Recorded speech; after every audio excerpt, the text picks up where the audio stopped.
آپ کے خیال میں دنیا کی سب سے طاقتور حکومت ہے ایک چھوٹی سی علاقے کو لے کر آپس میں کیوں لڑ رہی ہے؟ The situation in Iran is going very well. تیل کے لیے، زمین کے لیے یا کچھ اور ہے؟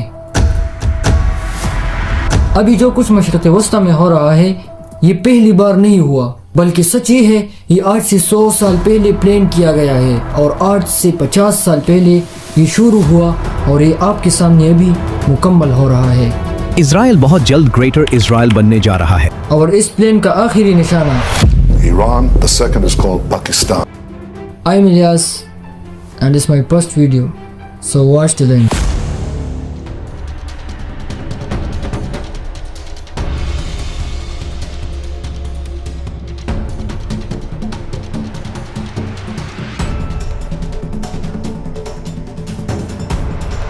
اسرائیل کی پارلیمنٹ کو کنیسٹ کہتے ہیں اور اس کی دیوار پر ایک نقشہ لگا ہے۔ اس نقشے میں اسرائیل کی سرحدیں وہ نہیں جو ہم جانتے ہیں، اس نقشے میں اسرائیل دریائے نیل سے دریائے فرات تک ہے، یعنی مصر، فلسطین، اردن، لبنان، سیریا، شام اور مدینہ منورہ کے شمالی علاقہ جات شامل ہے، اور اس نقشے کا نام ہے دا گریٹر اسرائیل۔ اور جس آدمی نے یہ خواب دیکھا تھا، تھیوڈور ہرزل، 1897 میں ہرزل نے پہلی بار ورلڈ زائونسٹ کانگریس بلائی۔ اس رات اس نے اپنی ڈائری میں لکھا، آج میں نے پوری یہود ریاست کی بنیاد رکھی، شاید 5 سال بعد یا 50 سال بعد، مگر یہ ہو کر رہے گا۔ 50 سال بعد 1948 میں اسرائیل بن گیا۔ لیکن کیا یہ خواب صرف ایک چھوٹی ریاست تھی؟ نہیں، 2023 میں نتنیاہو نے اقوام متحدہ میں وہ نقشہ دکھایا جس میں فلسطین کا نام و نشان تک نہیں تھا، اور فروری 2025 میں امریکہ کے ایمبیسڈر سے پوچھا گیا اگر پورا مشرق وسطی اسرائیل کا ہو جائے تو آپ کو کوئی اعتراض تو نہیں؟ Does Israel have the right to that land? Because you're appealing to Genesis. It would be fine if they took it all. 1982 میں ایک اسرائیلی صحافی اوڈیڈیونن نے ایک آرٹیکل لکھا، یہ کوئی اوپینین پیس نہیں تھا، یہ ایک سٹیپ بائی سٹیپ پلان تھا۔ اس پلان میں لکھا تھا عراق کو توڑو، سنی شیعہ کردستان، امریکہ نے عراق پر حملہ کیا، نتیجہ بالکل وہی جو 1982 میں لکھا گیا تھا، شام کو 4 حصوں میں توڑو۔ آج شام بالکل وہی 4 حصوں میں بٹا ہوا ہے اور وہاں اسرائیل کا حمایت یافتہ حکومت ہے۔ لبنان میں فوج اتارو، آج لبنان میں اسرائیلی فوج موجود ہے، اور اس میں لکھا تھا ایران کو ختم کرو، اور وہی آج ہو رہا ہے۔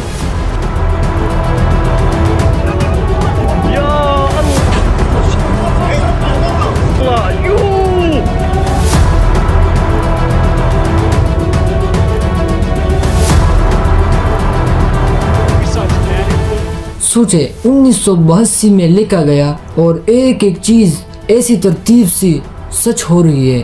سب کو لگتا ہے کہ یہ اتفاق ہے، لیکن یہ ایک ڈیزائن پلان ہے، اور اس ڈیزائن کو سمجھنے کے لیے ہمیں تھوڑا پیچھے جانا ہوگا، بہت پیچھے۔ 1299 سے 1924 تک خلافت عثمانیہ نے 3 براعظموں پر 600 سال تک حکومت کی۔ ترکی، مصر، لبنان، شام، عراق، لیبیا، الجزائر، اردن، یہ سب ایک چھت کے نیچے۔ یہ مسلمانوں کی آخری یونیفائڈ طاقت تھی۔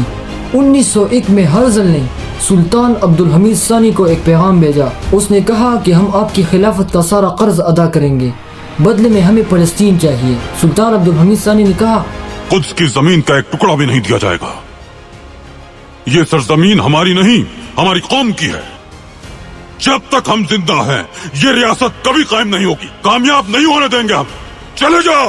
اس انکار کے بعد ایک فیصلہ ہو گیا، جب تک خلافت قائم ہے دا گریٹر اسرائیل کا خواب مکمل نہیں ہوگا۔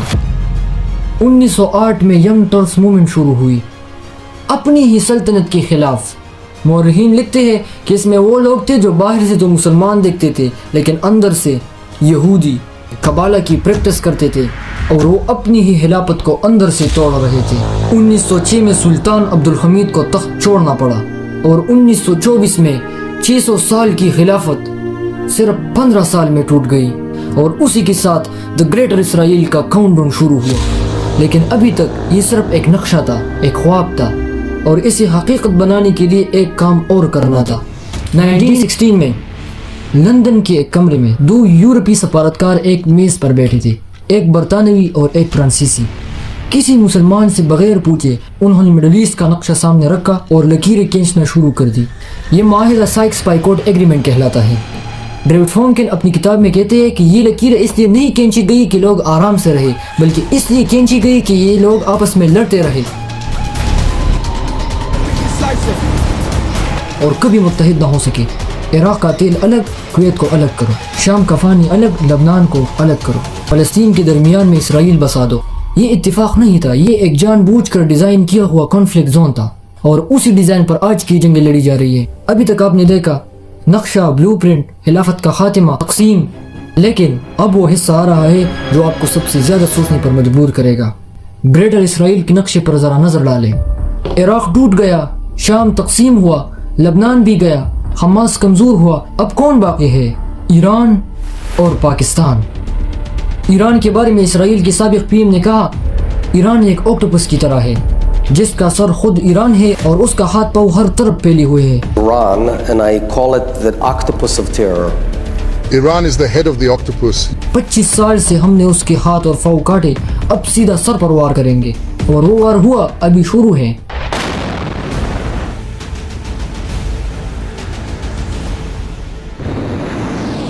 لیکن ابھی تک ایک رکاوٹ باقی ہے۔ اسرائیلی اینالسٹ ایزریل بارمنٹ نے لکھا، Pakistan possesses more of a threat to Israel than Tehran does۔ Pakistan وہ واحد مسلمان ملک ہے جس کے پاس نیوکلیئر ویپنز ہے۔ شاہین 3 میزائل جس کی رینج ہے 2750 کلومیٹر، یعنی تل ابیب اسرائیل کا شہر سیدھا پاکستان کے نشانے پر ہے۔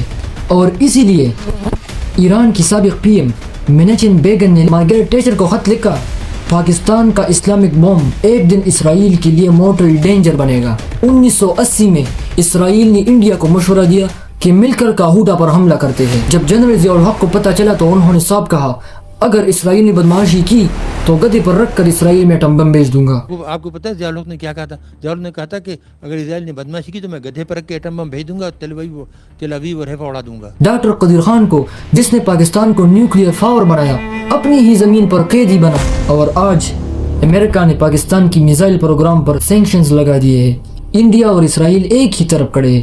سیکوینس یہ ہے، عراق ختم، شام تقسیم، لبنان کمزور، ایران نشانہ اور پاکستان اگلا ہے۔ لیکن یہ کہانی یہاں ختم نہیں ہوتی، بلکہ یہاں سے وہ شروع ہوتا ہے جو 8 سے 1400 سال پہلے لکھا جا چکا ہے۔ نبی کریم صلی اللہ علیہ وسلم نے فرمایا کہ ایک وقت ایسا آئے گا جب دنیا کی تمام قومیں مل کر مسلمانوں پر ایسا حملہ کریں گے جیسے دسترخوان پر لوگ جمع ہو کر جاتے ہیں۔ تم بہت ہوگے لیکن پانی پر جاگ کی طرح ہوگی، دشمنوں کے دلوں میں تمہارا کوئی خوف نہیں ہوگا اور تم موت سے ڈرو گے۔ آج دنیا میں 2 ارب مسلمان ہیں، 57 ممالک ہیں، اور مڈل ایسٹ جل رہا ہے، کوئی نہیں آیا۔ یہ حدیث 1400 سال پہلے آج سچ ہو رہی ہے، لیکن یہی حدیث آگے بھی ہے۔